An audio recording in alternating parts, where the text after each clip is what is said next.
En 1985, Oscar Wilde fue arrestado, juzgado y condenado a 2 años de trabajo forzado. El cargo oficial fue conducta indecente grave. El hombre que había escrito el retrato de Dorian Gray fue arrestado por ser gay.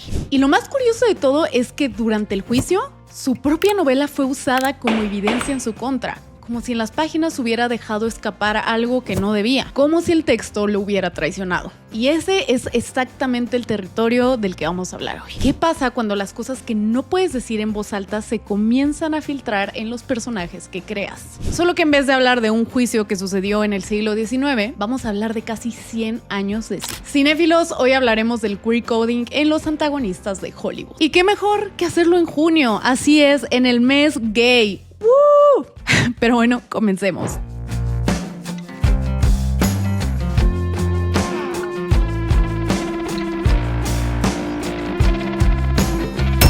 El mundo que lo hizo posible.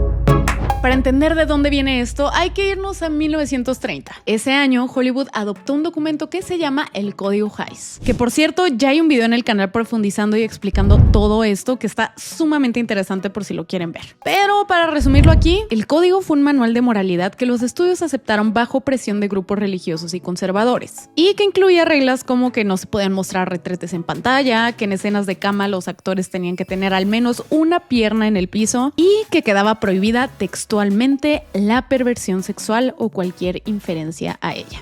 En otras palabras, ningún personaje podía ser abiertamente parte de la comunidad LGBTQ+. Ninguna relación, ninguna representación y ninguna identidad.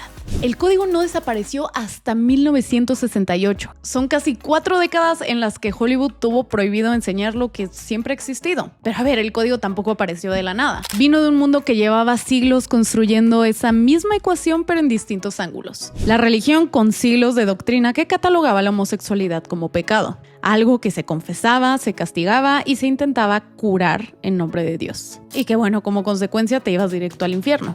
La ley, que en casi todos los estados de Estados Unidos hasta bien entrado el siglo XX, la trataba como crimen que se castigaba con cárcel. Y que hasta la fecha, en pleno 2026, en muchos países sigue siendo ilegal y hasta castigado con pena de muerte. Y si la religión decía que era pecado, la ley decía que era crimen. Y luego la medicina llegó con su propio veredicto en 1952. La Asociación Americana de Psiquiatría clasificó la homosexualidad como trastorno mental en el DSM, que como consecuencia dejó décadas de tratamientos desde el psicoanálisis forzado, terapia de aversión hasta electroshock. Cosas que hoy en día se consideran tortura. Y esto se hacía en hospitales con médicos con título. Entonces, cuando Hollywood codificó lo queer con el villano, pues no estaba inventando nada. Estaba heredando lo que el mundo real ya había decidido. Que las personas de esta comunidad eran peligrosas o enfermas o criminales. El cine nomás les dio ese retrato y les dio 80 minutos en pantalla para que la gente los pudiera ver perder. Y claro, como no podían nombrarlo directamente, Hollywood aplicó el que entendió. Y acabó entonces diciéndolo en código. Un crítico e historiador de cine llamado Vito Russo pasó años documentando esto en un libro de 1981 llamado The Celluloid Closet, y que básicamente es como una biblia en este tema. Y a ver, si hoy lo leen puede parecer bastante obvio, pero es que en ese entonces fue la primera vez que alguien lo ponía en palabras con esa claridad. Que los personajes gay del cine clásico no desaparecieron por el código, sino que se desplazaron. Y el único lugar de la narrativa donde cabían, o el único espacio que el sistema les permitía, era siempre el mismo. El bufón, el secundario con final trágico o el villano. El código en acción, el cine clásico. Los primeros ejemplos vienen antes de lo que la mayoría imagina. En El Halcón Maltés de 1941, 11 años después del código, John Hudson filmó a Joel Cairo, un hombre que aparece en una escena con perfume de gardenias, con movimientos muy estudiados. Hay una ambigüedad que la película decide no nombrar como tal, pero tampoco se esconde. Y pues no hay que ser genio para entenderlo. Peter Lorre lo interpreta como lo que hoy llamamos el queer coding. Y la audiencia de la época lo entendió perfectamente hasta antes de que la misma palabra existiera. Y a ver, yo considero que Hitchcock fue el maestro de esto. En Extraños en un tren de 1951, el villano Bruno tiene una fascinación que bordea la obsesión amorosa por el protagonista masculino. Es sofisticado, manipulador, encantador en formas que a la película claramente le inquietan. En Psicosis de 1960, Norman Bates es un hombre que no puede construir identidad masculina normativa, que vive bajo la sombra de una figura materna que lo devoró y que termina literalmente habitando otra identidad. No es casualidad que Psicosis llegue en 1960, un año antes de que la homosexualidad dejara de ser delito en varios estados de Estados Unidos. Como les dije, la psiquiatría de la época, que en 1952 todavía la incluía como un trastorno mental, está metida hasta el fondo en ese personaje. Lo importante de estos casos es que no solo existían, sino que la fórmula ya estaba completamente establecida antes de que Disney lo masificara en la animación. El queer coding como mecanismo narrativo lleva funcionando desde el cine clásico, con actores reales y en géneros pensados para adultos. Disney lo hizo más visible porque sus películas las vieron todos, pero la lógica venía de mucho antes. Disney y la gran paradoja. A ver, y ya estamos aquí, por supuesto que vamos a hablar de Disney. Úrsula tiene los gestos, la estética, la energía y literalmente el modelo visual de una drag queen. Scar es la antítesis de Mufasa en cada dimensión de la masculinidad que la película construye como heroica. Es delgado donde el rey es corpulento, con gestos largos y teatrales donde Mufasa es directo. Jafar es la versión orientalizada del mismo arquetipo. Alto, oscuro, afeminado, con una obsesión de control que la película vincula directamente a su anormalidad. Hades en Hércules casi es la definición de camp. Y camp, para quien no lo tenga claro, es esa estética de exageración y artificio que la escritora Susan Sontag describió en los años 60 como el modo de ver el mundo que las comunidades queer desarrollaron históricamente para sobrevivir en uno que no las quería. El Capitán Garfio es un caso más antiguo y más interesante de lo que parece. El de Peter Pan de 1953 es el dandy dramático por excelencia. Obsesionado con su apariencia, su ropa, su reputación de caballero, sus modales, mientras Peter Pan, el héroe, es exactamente todo lo contrario. Salvaje, libre, sin reglas. Garfio performa la masculinidad de una manera tan estudiada y tan exagerada que termina siendo exactamente eso, un performance. Y luego está Yzma de Las locuras del emperador del año 2000, que es uno de mis ejemplos favoritos. Eartha Kitt, cantante y actriz que fue icono queer en vida, una figura que desde los años 50 desafiaba categorías de género, raza y sexualidad con una elegancia completamente deliberada, le puso la voz a una villana tan teatralmente exagerada, tan entregado al artificio de sí misma.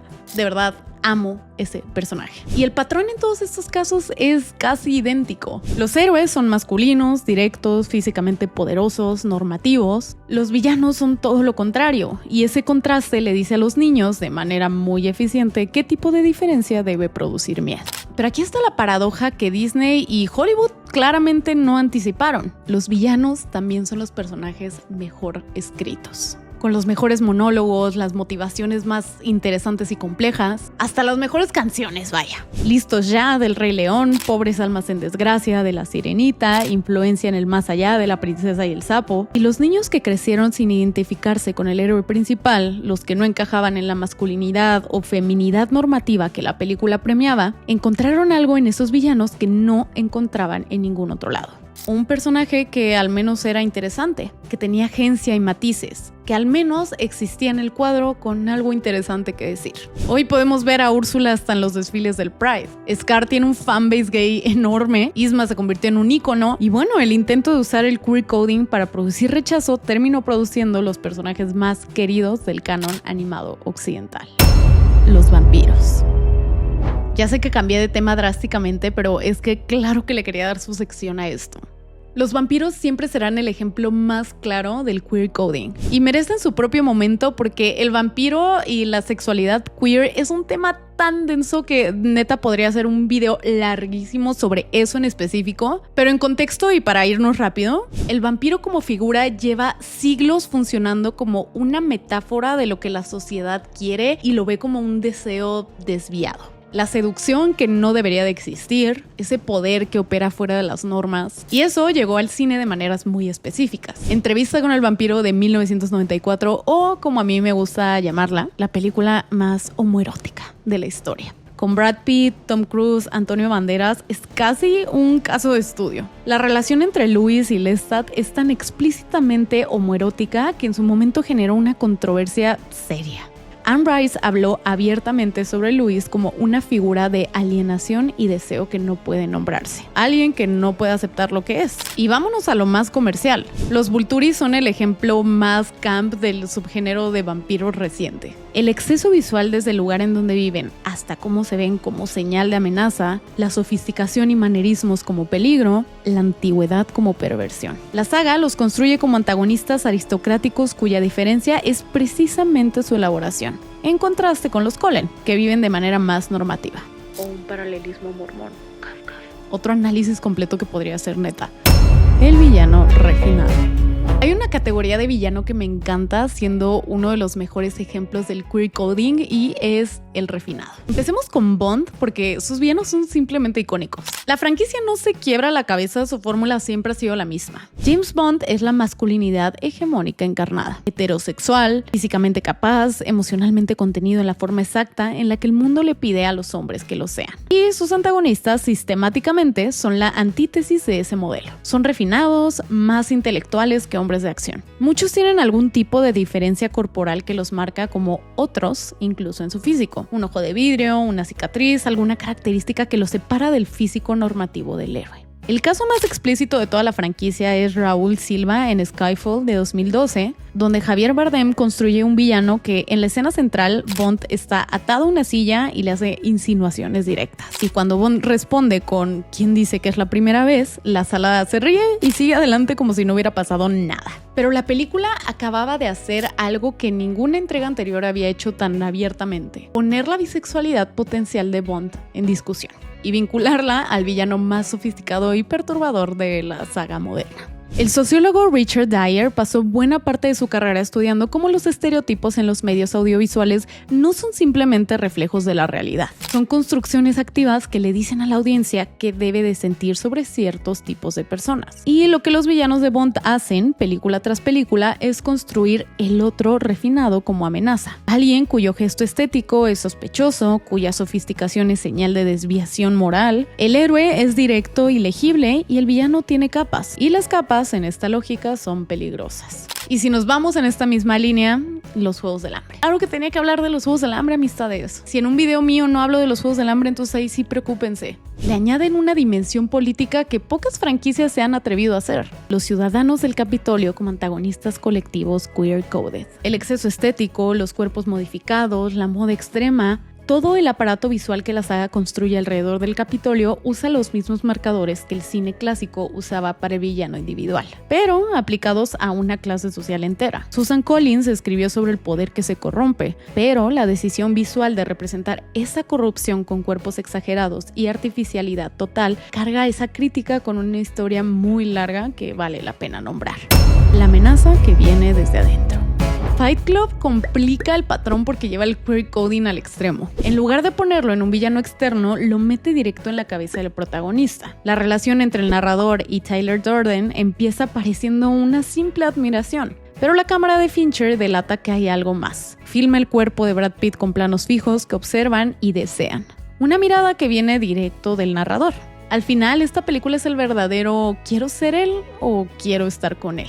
Y la respuesta es que son las dos cosas al mismo tiempo. Y ahí es donde vive la magia del subtexto. Entre la tensión de los clubes llenos de hombres sudorosos y el hecho de que el narrador jamás tiene esa intimidad con una mujer, todo apunta a un deseo reprimido que explota al revelar que Tyler es él mismo. Que por cierto, ahora que lo pienso, Brad Pitt es el rey del queer coding. Ya hasta me dio ganas de meter un análisis de Troya, pero no, va a quedar muy largo el video.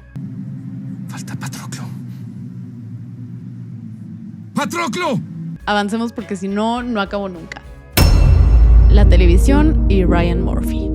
Y ya metiéndonos específicamente a la televisión, el mayor exponente y con más impacto cultural, diría yo, es Ryan Murphy. Y mira, puede gustarte o no, válido, hay muchas cosas de él que tampoco me gustan a mí, pero creo que sí vale la pena nombrarlo de manera específica. Porque es un hombre gay que tomó exactamente toda esa estética y narrativa que Hollywood había construido para el villano queer-coded y lo convirtió en el centro de su universo creativo completamente a propósito. Murphy ha hablado en entrevistas sobre haber crecido identificándose con los monstruos monstruos y los villanos de las películas de terror antes que con los héroes. Que de niño encontraba en esas figuras algo que los protagonistas normativos no le daban, y eso se nota en toda su obra. American Horror Story, que arrancó en 2011 y lleva más de 12 temporadas, es básicamente un archivo exhaustivo de cómo el horror puede funcionar como vehículo para la narrativa queer. Personajes que no encajan, cuerpos que el sistema rechaza, figuras monstruosas con más humanidad que los normales que las persiguen. Por eso Jessica Lange,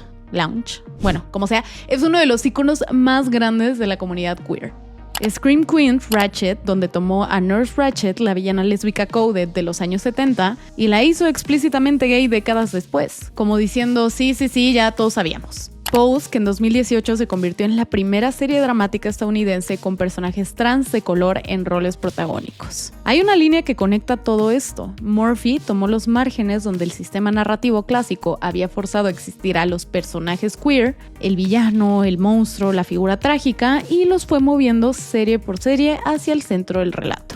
No siempre de manera perfecta y muchas veces con controversia, como con Dahmer, y bueno, lógicamente entendemos el porqué de la controversia, pero la intención de fondo es consistente: hacer visible lo que el cine lleva décadas castigando o escondiendo. La razón por la que sus series son íconos entre la comunidad queer, más allá de la representación, es el tono. Murphy entiende el camp, entiende el melodrama y entiende que el exceso puede ser político también.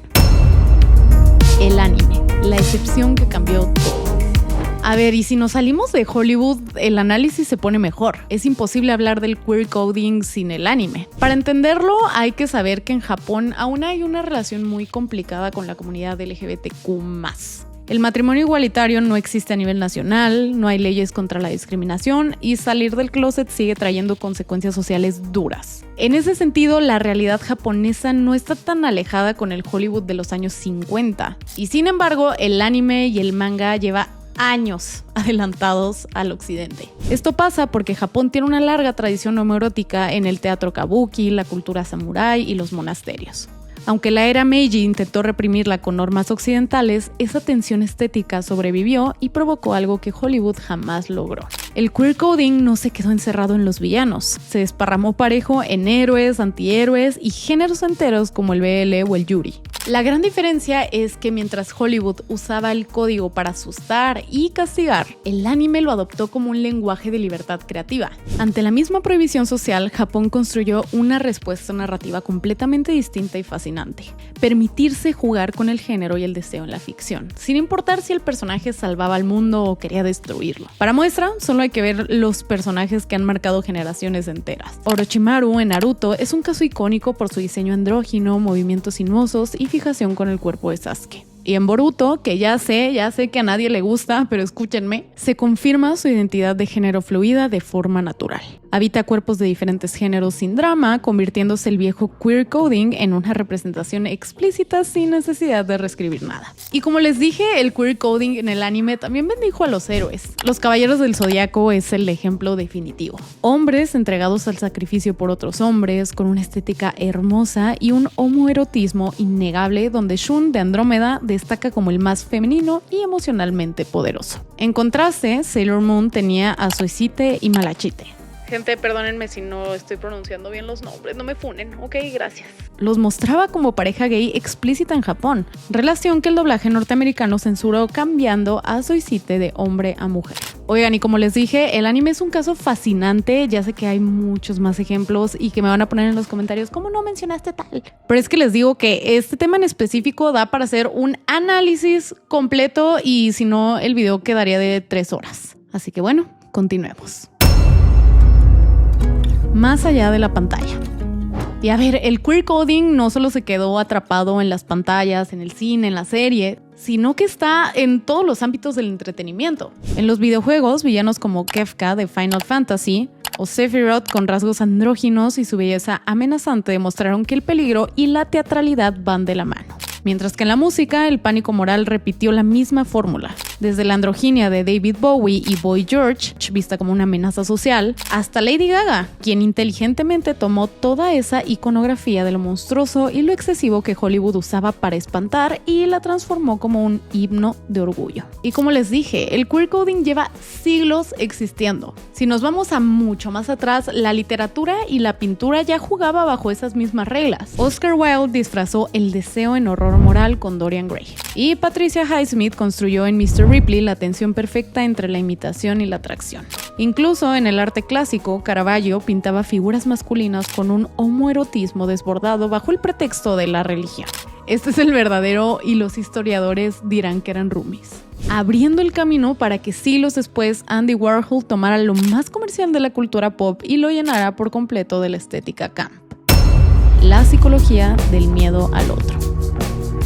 A ver, y a todo eso, entonces, ¿por qué funciona? ¿Por qué el queer coding en los antagonistas fue un atajo narrativo tan efectivo durante tantos siglos? Según la psicología social de Henry Tafkell, nos definimos en oposición a un otro. Pero el rival más amenazante no es un monstruo alienígena, sino el que es casi igual a nosotros, pero falla en una dimensión crucial: performar el género de manera equivocada.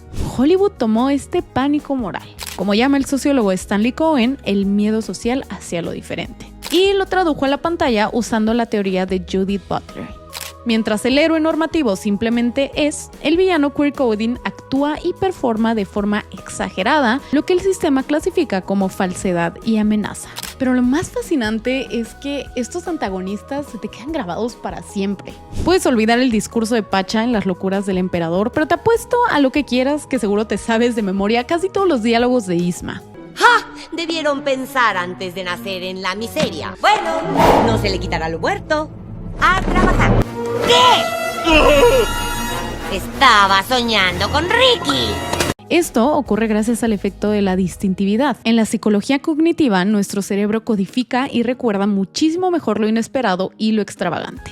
Al final, la emoción le gana a la información. Y esto nos lleva a la gran pregunta de este análisis. ¿Sigue pasando? La respuesta honesta es sí y no, y es complicado. Lo que cambió es que la representación explícita aumentó. Hay personajes abiertamente gay en el cine mainstream, en la animación incluso, aunque sí, importante aclarar que con resistencia constante y con tendencia a los estudios de invisibilizarlas en los cortes internacionales, como para proteger estos mercados más conservadores, y muchas veces disfrazado cuando claramente es queerbaiting. Lo que no cambió del todo es la estética del antagonista. El refinado teatral, el que tiene demasiado buen gusto, el que es expresivo de maneras que el héroe no es. Ese arquetipo sigue operando, solo que con menos conciencia de lo que lo está haciendo.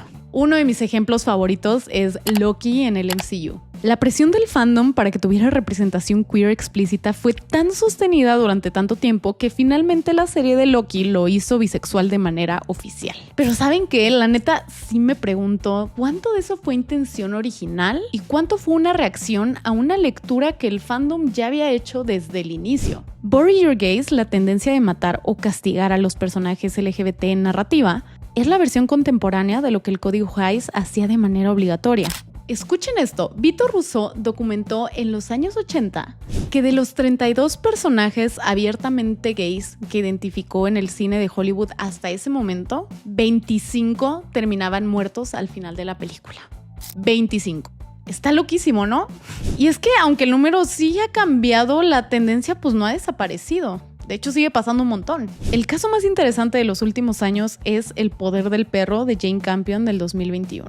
Que tuvo 12 nominaciones al Oscar y que debió de ganar mejor película, by the way. Toma exactamente el arquetipo del hombre de masculinidad rígida y amenazante y lo revela como un hombre con deseo homosexual profundamente reprimido. La película invierte la lógica completa. La amenaza no viene de la diferencia queer, viene de la incapacidad de vivirla. Amo de verdad esta película. Si no la han visto, tienen que hacerlo. Y bueno, terminamos donde empezamos. Con un manual de censura diseñado para escondernos y señalarnos como una amenaza, pero que el tiro le salió por la culata. El código Hays quiso borrar a la gente queer de la pantalla, pero lo único que logró fue forzar a los creadores a refugiarse en el subtexto. dándonos sin querer a los personajes más complejos, memorables y amados del canon. Llevamos siglos siendo silenciados, criminalizados y patologizados por el mundo real. Pero la resiliencia de la comunidad logró lo imposible: resignificar a esos supuestos monstruos, adueñarnos de los códigos del enemigo y convertirlos en un refugio de identidad y orgullo. Cinéfilos, este ha sido, sin exagerar, el análisis que más he disfrutado hacer para este canal. Y no saben la cantidad de cortes que tuvo. Lo tuve que recortar un montón porque cuando me di cuenta ya había escrito más de 20 páginas de análisis. Espero que no me haya faltado nada importante, pero si me faltó algo, sepan que es porque si no iba a quedar un video de 3 horas. Y no le queremos hacer eso a nuestra maravillosa editora Dan, que siempre sufre demasiado conmigo cuando me toca grabar videos. Why are you running? Why are you running? Si les gustó este viaje por el subtexto del cine, por favor, denle like. Igual déjenos en los comentarios qué opinan, me encantará leerlos como siempre. A ti, personita queer que se quedó hasta el final, quiero decirte que estoy sumamente orgullosa de ti. Vive tu proceso a tus propios tiempos. No le debes nada a nadie, no le tienes que dar una versión a la gente de la que todavía no estás listo. Y pues ya, feliz gay. Los quiero mucho. Mi nombre es Aileen Ruiz y nos vemos en el siguiente análisis de Fuera de Foco. Adiós.